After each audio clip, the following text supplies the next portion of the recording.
Howdy folks, and welcome to another Taste of Gameplay video, this time for the American Tier 9 Premium Destroyer, the Benham. 16 torpedoes every 65 seconds.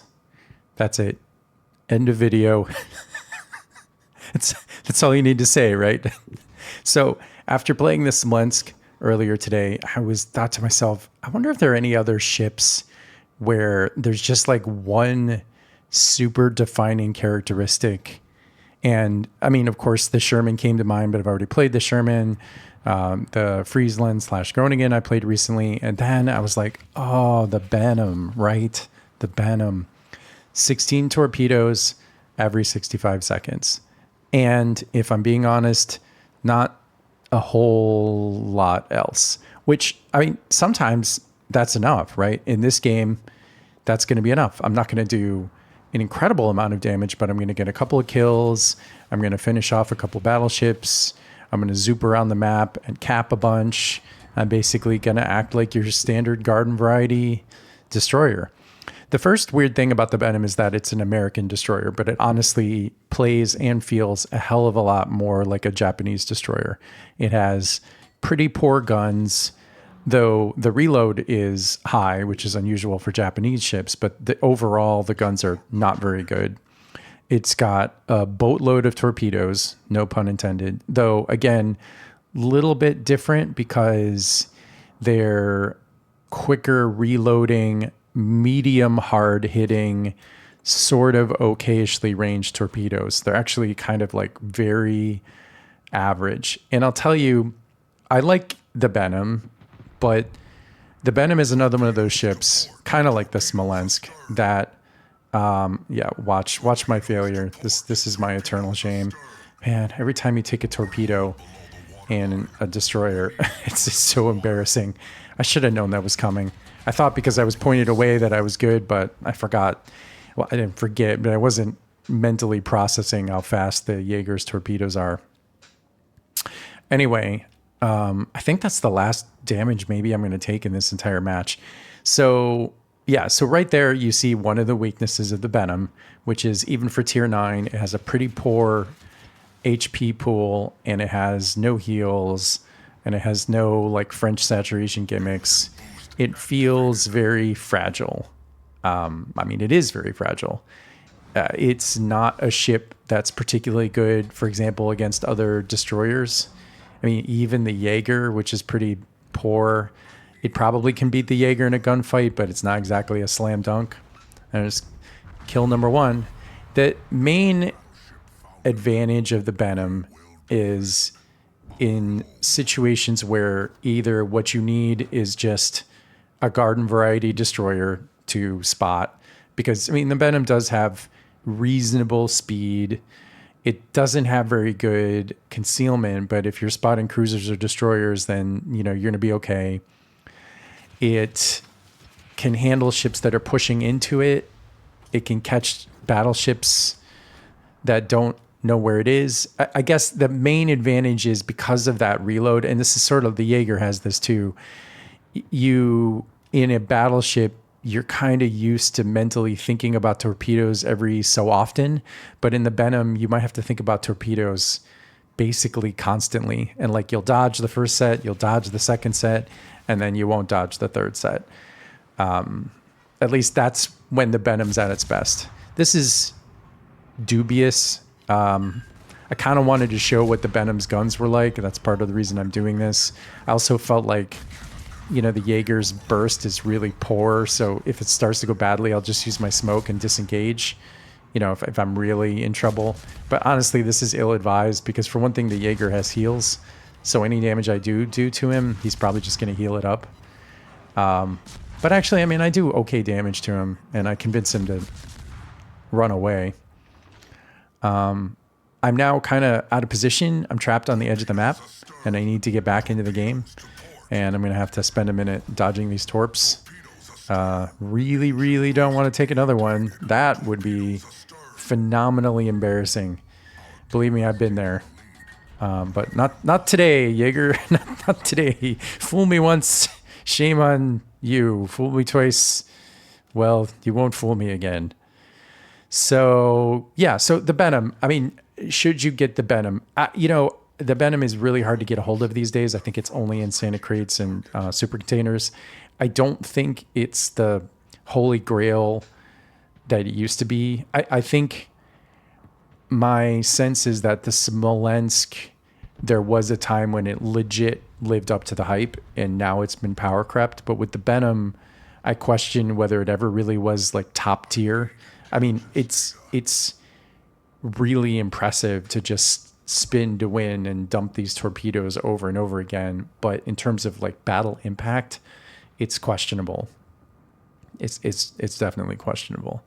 The Smolensk and the Benham come from an era of World of Warships where wargaming and the balance and design departments legitimately did not want to introduce any ships into the game that were overpowered. And what I mean by that is that their design philosophy was, if we're going to give people something nuts like 16 HE shells every 4.5 seconds or 16 torpedoes every 65 seconds, then we really need to err on the side of also giving that ship some serious drawbacks.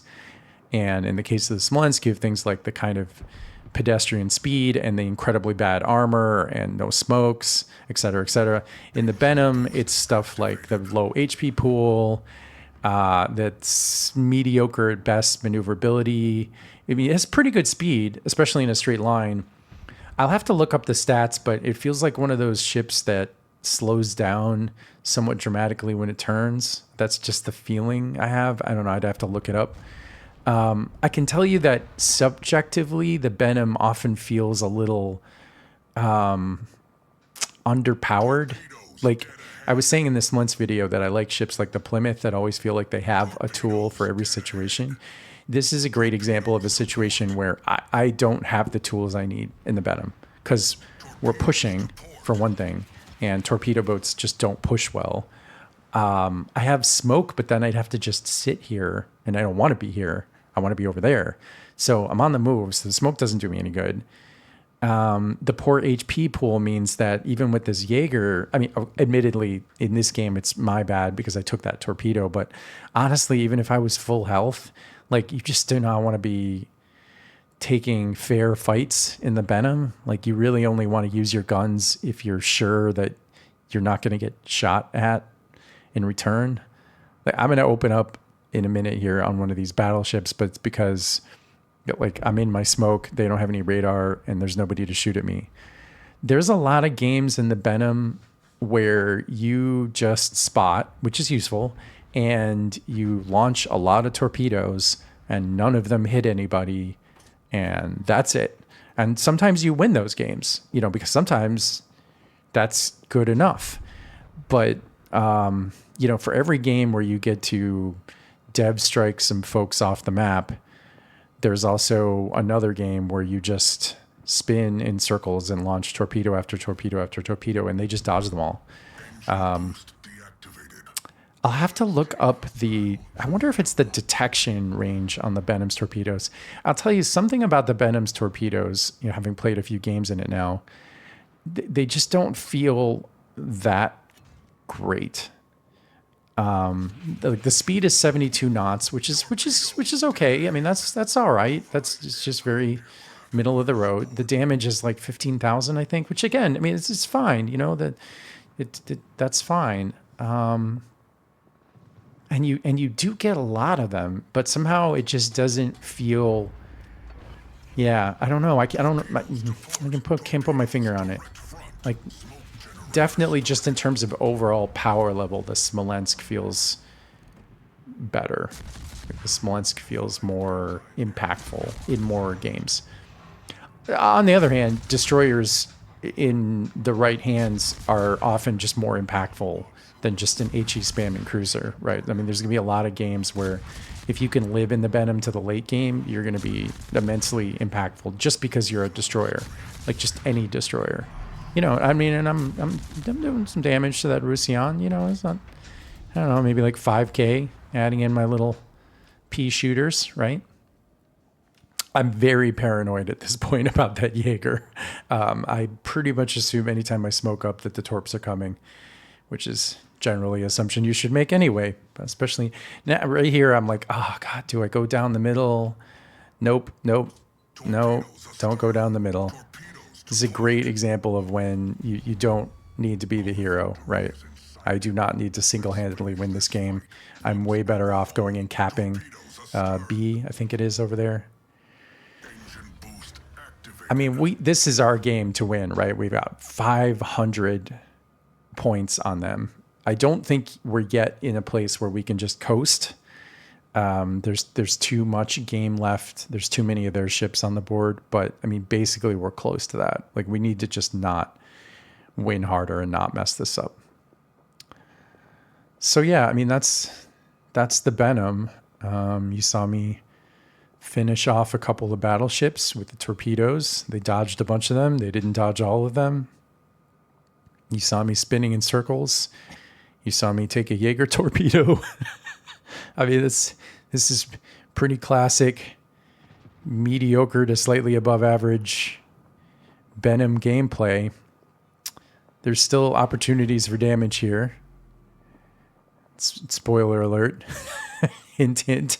But, you know, I mean, in a sense, the game is kind of over. This is sort of garbage time.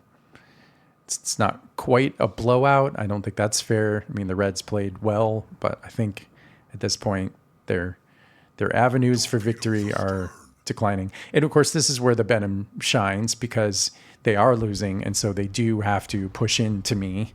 I mean, they have no choice. And this is a great time to be a Benham. Like, when battleships push into you in a Benham,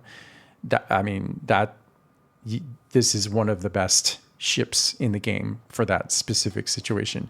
Having said that, that's not as exciting as it sounds because there's quite frankly a lot of ships and a lot of destroyers that do well enough in that situation. Like, it's hard to truly impactfully change a game from that vantage point because there's so many ships that also are good when battleships push into them. There's a lot of destroyers that are perfectly adequate. Is the Benham even better at that situation? Yes, absolutely. It's amazing. But again, it's like I would rather have a destroyer that feels like it's more general purpose. The other thing that's a little odd about the Benham, like, again, maybe this, I don't know if there's a stat for this, if Wargaming actually tracks this, but the torpedoes in the Benham's spreads feel very, very regular. By which I mean, like, there's 4 every time you launch, and it feels like they really do just equally space them. Whereas in some destroyers, it feels like they're more random, and I actually kind of prefer the randomness because it tends to spread them out. Whereas these just feel like the gaps are actually kind of big, like given how many torpedoes are coming out. This is a great example though, right? So he dodged set number 1. He's paying attention, saw them coming, got out of the way, did a good job, but he's either not thinking about or he just doesn't have the wherewithal to. I shouldn't give away the conclusion. Anyway, pretty obvious at this point what's happening. Yeah, there we go. There's my dev strike, 40k damage. Yep. So, you know, it happens. And when it happens, it feels really good. But of course, it also happens in the Shimikaze. It happens it happens in a lot of destroyers, right? There's a lot of torpedo boats out there. Is the Benham better than the Shimikaze? Oh man, no, I don't think so. I mean, I will say the 65-second reload is really nice just in terms of like the fun factor.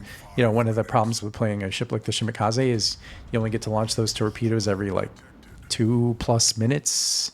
So that feels really good. That's fun. But I'd rather have the Shimikaze torpedoes. The 10.5 kilometer range is kind of a surprising bummer. Like, even 12 kilometers doesn't feel like it should be that different, but there's a lot of games where some interesting things happen around 10.5 to 12 kilometers. It really feels like a useful difference. But I do like the Benham. You know, maybe it's just not quite my boat, but I do like it. So that's enough for this one. And I'll see you guys in the next video.